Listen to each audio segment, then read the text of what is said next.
Más de 200 operadores murieron solo en los primeros 5 días de combate en Iwo Jima. El promedio de tiempo de vida después de la activación del lanzallamas era de 2 a 4 minutos. Solo 18 operadores de lanzallamas sobrevivieron hasta el final de la batalla, muchos con quemaduras graves, traumas auditivos y colapsos nerviosos. De los 380 operadores de lanzallamas enviados a Iwo Jima, solo 18 salieron de la isla con vida. Eran descritos como la mejor, y al mismo tiempo la peor, arma que los infantes de marina de los Estados Unidos tenían allí. Pero la historia de ellos es mucho más horrible de lo que parece, y ahora vas a entender por qué. Los japoneses desarrollaron una obsesión específica por eliminar operadores de lanzallamas. Sabían que era una de las pocas armas que podían destruir sus fortificaciones subterráneas, así que ordenaban activamente que cualquier soldado japonés que avistara a un operador debía priorizarlo, incluso bajo fuego cruzado. Además, los japoneses desarrollaron técnicas específicas para atraerlos a trampas. Por ejemplo, fingían abandonar una casamata, permitiendo que los infantes de marina se aproximaran. Cuando un operador de lanzallamas llegaba, utilizaban túneles laterales para salir detrás de él, matándolo a quemarropa antes de que el resto del pelotón percibiera el truco. Muchos de esos túneles tenían salidas ocultas en arbustos o en cráteres artificiales para exactamente ese propósito. Sin embargo, esto es solo un detalle que explica la situación real. Durante la Segunda Guerra Mundial, el frente del Pacífico estuvo marcado por batallas icónicas, como las de Guadalcanal y Okinawa. Sin embargo, entre esos enfrentamientos, hubo una campaña que se destacó por su carácter singular y por la brutalidad táctica involucrada. La batalla por Iwo Jima. La isla, con apenas poco más de 20 kilómetros cuadrados, estaba ubicada en un punto remoto del Océano Pacífico, posicionada entre el archipiélago de las Marianas y el territorio japonés. A primera vista, parecía solo una elevación de roca volcánica sin gran valor, pero en 1945 asumió una importancia militar colosal. El motivo era puramente estratégico. La Fuerza Aérea de los Estados Unidos operaba bombarderos B-29 desde las Marianas, con el objetivo de alcanzar el corazón industrial de Japón. Sin embargo, esos vuelos pasaban directamente sobre Iwo Jima,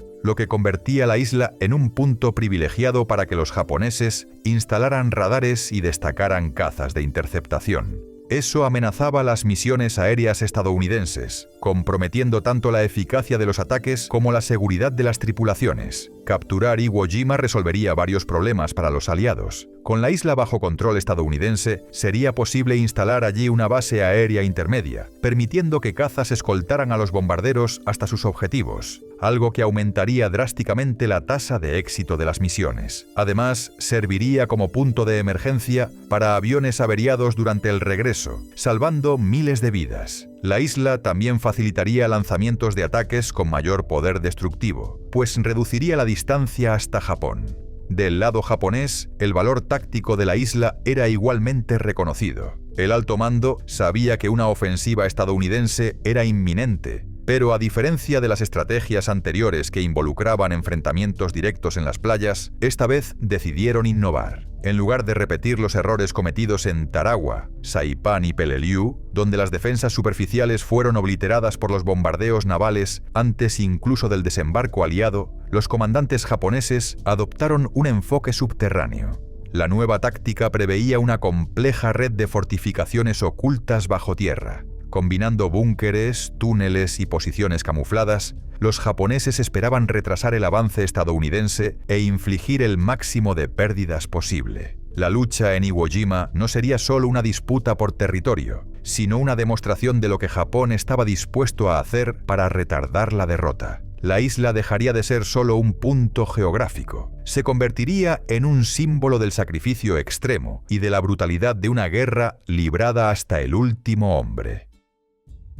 El lanzallamas no era originalmente un arma central en el arsenal de los Estados Unidos. A diferencia de los tanques y los fusiles M1 Garand, era considerado un recurso de nicho. La doctrina estadounidense antes de Iwo Jima veía el lanzallamas como una herramienta de ingeniería de combate, usada para desobstruir cuevas, limpiar arbustos o expulsar soldados de posiciones muy específicas. La terrible realidad de los combates en las islas del Pacífico obligó al mando estadounidense a reevaluar esa visión. En Iwo Jima, el lanzallamas dejó de ser herramienta y se volvió protagonista. Los generales pronto entendieron que era prácticamente imposible dominar las defensas subterráneas japonesas sin estas armas, tanto que fueron creadas unidades específicas de Assault Flame Teams, destacamentos temporales compuestos por 4 a 6 hombres entrenados exclusivamente para proteger, escoltar y reabastecer al operador principal. Al frente de la defensa japonesa en Iwo Jima estaba el general Tadamichi Kuribayashi, un comandante veterano que conocía bien la realidad que tenía delante. No se hacía ilusiones con la posibilidad de victoria. Su misión no era triunfar, sino causar el máximo de pérdidas a los estadounidenses. Su plan era simple pero brutal: transformar cada metro de la isla en un campo de resistencia mortal, obligando a los Estados Unidos a pagar un precio alto por cada avance. La esperanza era ganar tiempo suficiente para que Japón continental se preparara para la esperada invasión final. La inteligencia estadounidense calculaba que había poco más de 13.000 soldados japoneses defendiendo la isla. Esta evaluación estaba lejos de la verdad. Había casi 23.000 combatientes, distribuidos por un sistema defensivo subterráneo sofisticado. La propia naturaleza de la isla, compuesta por roca volcánica porosa, permitió la construcción de casi 20 kilómetros de túneles. Era un complejo de combate completo. Había escondites, depósitos de munición, puestos de artillería, salas de comando y múltiples posiciones interconectadas por corredores bajo la superficie. Kuribayashi conocía cada elevación y depresión de aquel terreno. Había posicionado sus cañones y ametralladoras con antelación, apuntando a los lugares donde los estadounidenses probablemente intentarían desembarcar. El campo de batalla había sido meticulosamente calculado para maximizar el fuego cruzado y dificultar cualquier avance. No existía una línea de frente fija. Toda la isla era una red de emboscadas, lista para envolver al enemigo en fuego proveniente de todos los lados. En la mañana del 19 de febrero de 1945, la operación estadounidense comenzó de la manera habitual. Buques de guerra y aviones lanzaron un bombardeo masivo sobre la isla, creyendo que estaban debilitando las defensas enemigas. Durante días, Iwo Jima fue castigada por toneladas de explosivos. Cuando los primeros pelotones de infantes de marina tocaron el suelo, esperaban encontrar solo ruinas y resistencia desorganizada. Al pisar la playa, se encontraron con un terreno traicionero, una capa espesa de arena volcánica negra que se hundía bajo los pies. Los vehículos se atascaban fácilmente, y excavar protección era casi imposible. El escenario parecía demasiado silencioso. Durante casi una hora no se disparó un solo tiro. Los marines, creyendo haber asegurado un inicio tranquilo, comenzaron a avanzar lentamente hacia las colinas. Fue entonces cuando se reveló la verdadera trampa. En el momento exacto en que las playas estaban llenas de tropas estadounidenses, Kuribayashi autorizó el ataque. Una lluvia coordinada de ametralladoras, morteros y disparos de artillería estalló desde posiciones escondidas. Era como si la propia isla hubiera cobrado vida y disparara contra los invasores. La emboscada fue devastadora. Los soldados quedaron atrapados en campo abierto, blancos fáciles para los disparos de precisión japoneses. Aún así, los marines no retrocedieron. Metro a metro, bajo un fuego cerrado, comenzaron a empujar sus líneas hacia el interior de la isla. Una nueva arma contra el infierno. Fue solo después de este avance inicial que los estadounidenses comenzaron a entender con qué estaban lidiando. Las defensas japonesas no estaban destruidas, estaban ocultas. Detrás de la apariencia árida del paisaje había un verdadero laberinto hostil, donde cada apertura podía esconder a un tirador o un lanzagranadas. Para lidiar con eso sería necesario más que coraje, sería necesario fuego, mucho fuego. Los lanzallamas M2 producían un sonido distinto cuando estaban en operación, una mezcla de silbido y rugido continuo, similar al motor de un viejo avión a reacción. Los japoneses aprendieron a reconocer ese sonido a distancia. Incluso sin ver al operador, disparaban en su dirección con ametralladoras, morteros o granadas improvisadas. En muchos casos, bastaba escuchar el chorro de fuego para que una decena de posiciones camufladas se giraran inmediatamente hacia el objetivo. Además, la silueta del operador era inconfundible. Los tanques de combustible en forma de barril, conectados por tubos a la espalda del soldado, lo hacían parecer torpe y lento, una presa fácil en campo abierto. cómo se recargaba un lanzallamas en combate. Pocos imaginan el drama logístico de operar esta arma. La gasolina espesada utilizada en los lanzallamas M2 era mezclada con napalm tipo B, un compuesto viscoso a base de caucho sintético que se adhería prácticamente a cualquier superficie, incluida la piel, y ardía hasta por 10 segundos a 1200 grados Celsius. Los tambores de recarga debían ser transportados a pie por asistentes, muchas veces bajo fuego enemigo. No había un sistema seguro de recarga rápida. El operador necesitaba encontrar cobertura, si sobrevivía, quitarse el equipo de la espalda, conectar las mangueras, reabastecer los 3 tanques manualmente y solo entonces retomar el combate. Esto podía tardar entre 3 y 5 minutos, tiempo suficiente para que cualquier línea de frente se hubiera movido o desmoronado. En Iwo Jima no bastaba destruir un búnker para vencerlo. Muchas posiciones que parecían neutralizadas volvían a la vida cuando los infantes avanzaban. Tropas japonesas, escondidas en túneles conectados bajo el suelo, surgían de nuevo por la retaguardia, abriendo fuego desde lugares que ya habían sido considerados seguros. Era como luchar contra un enemigo invisible que se movía por debajo de la tierra. Los estadounidenses, no entre los mayores obstáculos, estaban las casamatas, estructuras reforzadas, hechas de concreto, bien camufladas y con ametralladoras apuntadas a todos los ángulos posibles. Conseguían definir una línea de frente clara. Todo era caos, confuso, letal. Entre los mayores obstáculos estaban las casamatas, estructuras reforzadas, hechas de concreto, bien camufladas y con ametralladoras apuntadas a todos los ángulos posibles. Muchas estaban tan bien escondidas que se pasaba junto a ellas sin darse cuenta, hasta que las balas empezaban a volar. Destruir estas posiciones era una misión arriesgada. Los soldados necesitaban avanzar bajo fuego constante, muchas veces arrastrándose entre rocas y cráteres, hasta llegar lo suficientemente cerca para lanzar explosivos. Aún así, el resultado era incierto. Las casamatas tenían interiores curvos o en zigzag, lo que limitaba el efecto de las explosiones. No era raro que los japoneses sobrevivieran y volvieran a disparar minutos después. Fue entonces cuando los lanzallamas se mostraron vitales. Permitían atacar el interior de estos refugios sin la necesidad de contacto directo. Las llamas líquidas penetraban los corredores y eliminaban la resistencia de forma casi inmediata.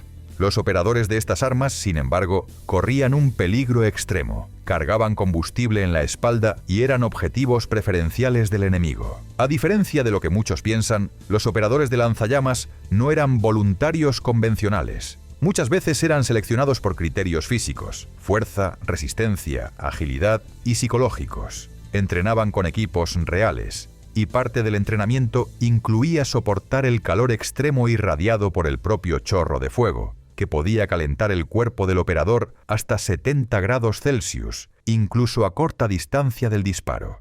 Los ejercicios incluían caminatas con el equipo en terrenos inclinados, arrastre bajo fuego simulado y control emocional bajo ruido intenso.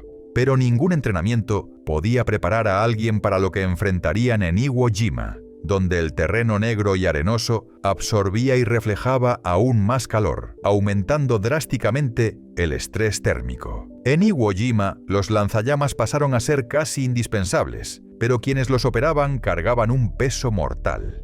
Para comprender lo desesperadora que era esta función, es esencial entender cómo operaba esta arma en la práctica. El modelo utilizado por los infantes de marina era el M2, un dispositivo pesado y rudimentario. Contaba con 2 reservorios llenos de una mezcla espesa e inflamable de gasolina y un cilindro central de nitrógeno comprimido, cuya función era forzar el líquido inflamable hacia afuera. Esta mezcla era expulsada por una manguera metálica, equipada con un mecanismo de ignición, que podía ser eléctrico o químico, encargado de inflamar el chorro.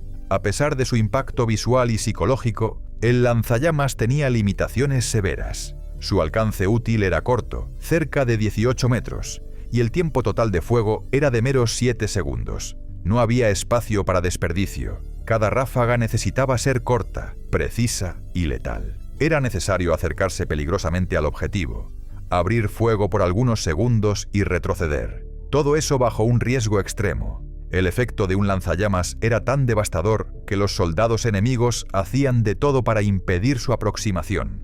Bastaba ver las llamas saliendo para que todo el foco de los defensores se volviera hacia el operador. Con una mochila voluminosa y pesada en la espalda, cargando más de 30 kilos de combustible inflamable, él se convertía en el blanco más buscado del campo de batalla. Para protegerlo, el resto de la tropa proporcionaba cobertura con tiros de supresión. Era una carrera contra el tiempo.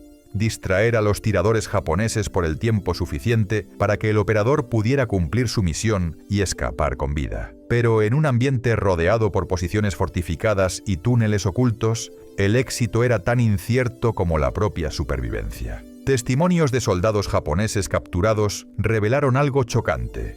Había un aspecto emocional profundo en el odio contra operadores de lanzallamas. Eran vistos no solo como amenaza, sino como demonios vivos. El código de honor samurái, adaptado para la propaganda imperial, predicaba que el combate justo se hacía con espada o tiro, y que incinerar a un hombre era una ofensa al espíritu de combate. Un documento encontrado después de la batalla traía la frase: «Un hombre que trae fuego a las espaldas quema el alma de la tierra sagrada. Él debe morir primero, incluso si nos lleva con él». Ese fanatismo resultaba en ataques suicidas direccionados. Varios operadores murieron por bayonetas, granadas de mano lanzadas con precisión a metros de distancia, y hasta soldados kamikazes a pie, con explosivos en el cuerpo, corriendo en dirección al lanzallamas. Pocos operadores veteranos desarrollaron estrategias propias para aumentar sus chances de supervivencia. Una de ellas era quedarse en silencio absoluto hasta estar a pocos metros de la posición enemiga y disparar sin aviso. Otra era trabajar en parejas.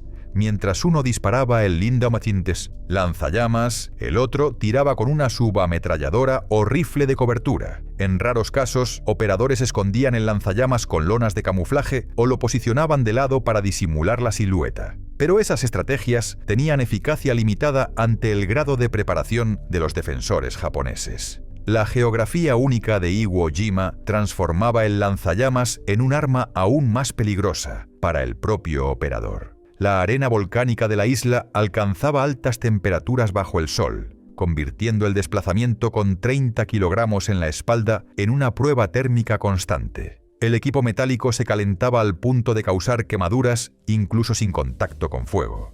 Además, los chorros de llamas lanzados contra cavernas creaban microexplosiones de aire caliente que podían rebotar contra paredes de roca, volviendo en dirección al operador como un soplo infernal. Hubo casos documentados de soldados que se desmayaron con la ola de calor y murieron quemados por el chorro residual que escapaba del cañón. Entre los innumerables peligros enfrentados por los fusileros en Iwo Jima, había uno que superaba incluso el temor a la muerte: ser capturado vivo. Y para los soldados que cargaban lanzallamas en la espalda, esa posibilidad venía acompañada de un destino casi siempre más cruel. Esos hombres no eran vistos como combatientes comunes. A los ojos del enemigo, eran símbolos de destrucción total. La rendición rara vez era una opción. En el mejor de los casos, un operador capturado podía esperar una ejecución rápida. Pero lo más común era algo que se prolongaba, una venganza despiadada por el terror que su arma esparcía. Un relato conocido de la batalla habla sobre un fusilero cuyo lanzallamas falló en el peor momento posible, justo frente a una caverna. 2 soldados japoneses lo sorprendieron, lo arrastraron hacia adentro y desaparecieron. El pelotón todavía conseguía oír sus gritos viniendo del interior de la roca durante 2 días. Incapaces de salvarlo o siquiera aliviar su dolor, todo lo que podían hacer era escuchar. Y eso era solo una faceta del horror. El propio arma era un riesgo constante para quien la cargaba. Bastaba un error, una ráfaga de viento en la dirección equivocada o una falla en el sistema de ignición, y el operador podía ser tragado por las llamas que debía controlar. Además, había el impacto psicológico. Disparar un lanzallamas significaba ver, oír y hasta oler los resultados devastadores de su acción. Todo muy de cerca. ¿Qué ocurría cuando un operador sobrevivía a un incendio parcial? En muchos casos, él era tratado por equipos médicos de campaña que no tenían recursos adecuados. Como el napalm se adhería a la piel, el procedimiento estándar era remover el tejido afectado con bisturí sin anestesia, ya que el paciente frecuentemente estaba en shock o inconsciente.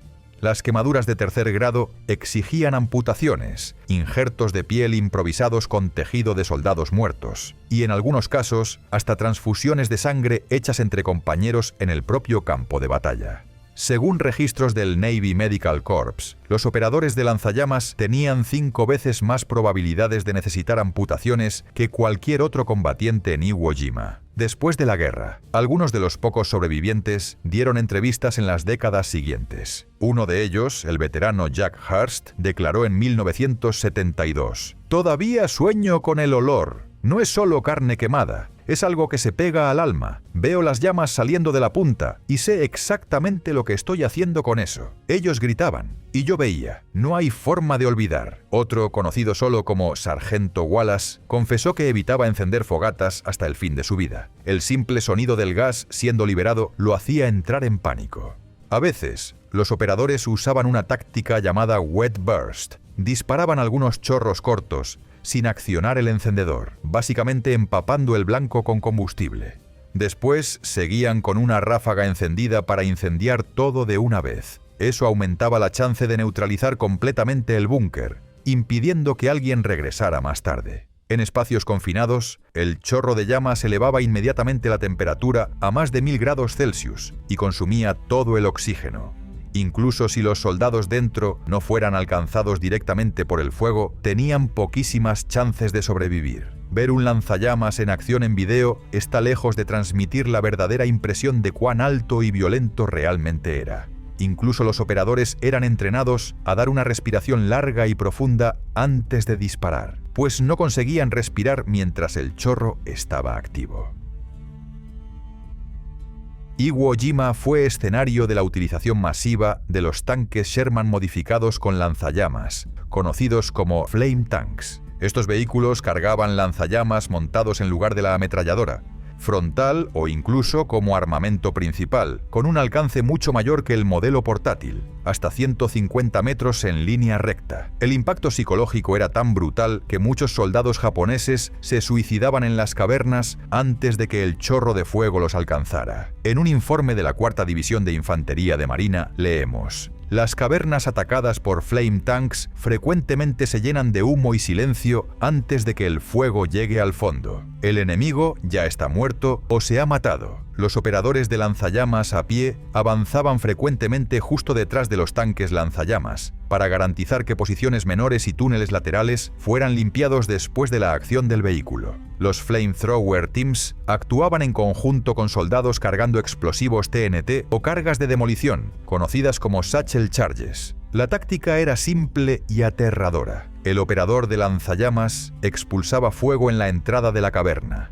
Mientras el fuego aún ardía, el segundo soldado arrojaba o colocaba manualmente una carga explosiva de 5 a 10 kilogramos. La combinación de aire caliente y explosión creaba un colapso interno y mataba por presión. Estas acciones, repetidas cientos de veces, sellaron permanentemente muchas cavernas. Se estima que cerca de 2000 soldados japoneses fueron enterrados vivos en operaciones como esta. También hubo informes de operadores que murieron carbonizados por su propio equipo. En algunos casos, balas enemigas perforaban los tanques traseros e incendiaban el combustible. El resultado era una bola de fuego de hasta 3 metros de altura envolviendo el cuerpo del operador, que apenas tenía tiempo de gritar antes de morir quemado en segundos. Incluso el contacto del lanzallamas con ramas o superficies irregulares podía hacer que el chorro de fuego rebotara en ángulos impredecibles, en dirección al propio operador o a sus aliados. Por eso, nadie gustaba de marchar detrás de un operador de lanzallamas. La mayoría de los operadores que morían no gritaban,